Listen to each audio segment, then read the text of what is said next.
పులి పడుతున్నాయి.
సమర్పయామి.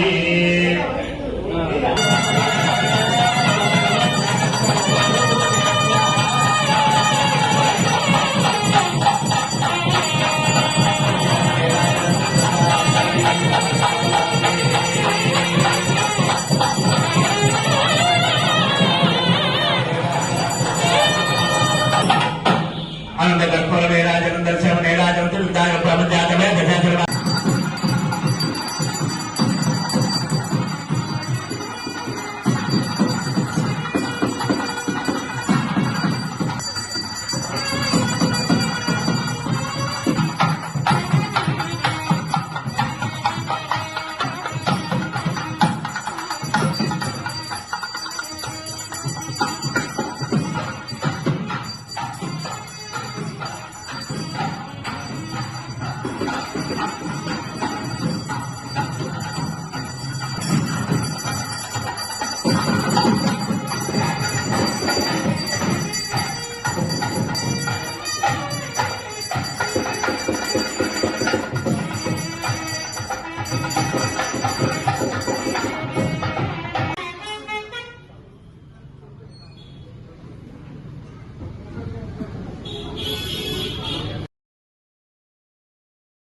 వార్షికోత్సవాల భాగంగా ఈ రోజున 17వ తారీఖు ఈ రోజున అమ్మవారి యొక్క కళా ప్రదర్శన చేయడం కార్యక్రమం చేయడం జరిగింది.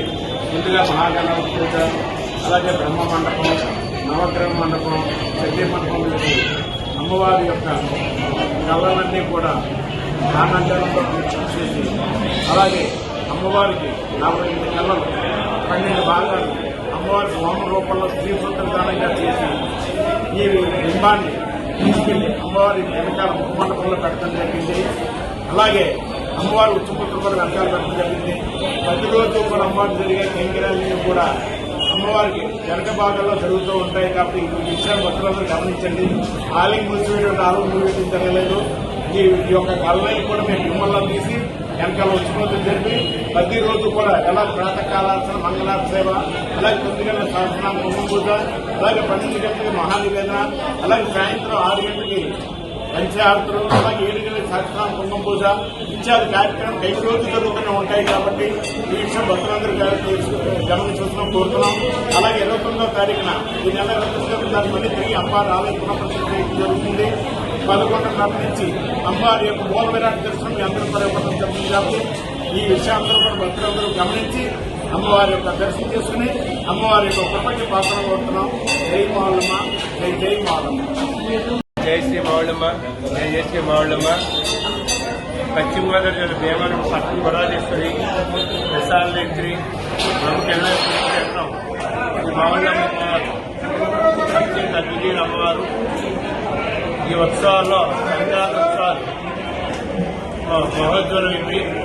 ఈ ఉత్సవాలకి నేపథ్యంలో ప్రతి సంవత్సరాలే అమ్మవారు కళల్ని మంచి కళలోకి తీసి అమ్మవారు గర్భాలయంలో మరమ్మతులు రిపేర్లు శుద్ధి కార్యక్రమాలు చేసిన తర్వాత మరలా 29వ తారీఖు నుంచి అనాలుగా శాస్త్రోక్త కార్యక్రమాలు జరిగిన అనంతరం ఆవేళ మధ్యాహ్నం 11 సమయంలో దర్శనాలు ఇవ్వడం జరుగుతుంది.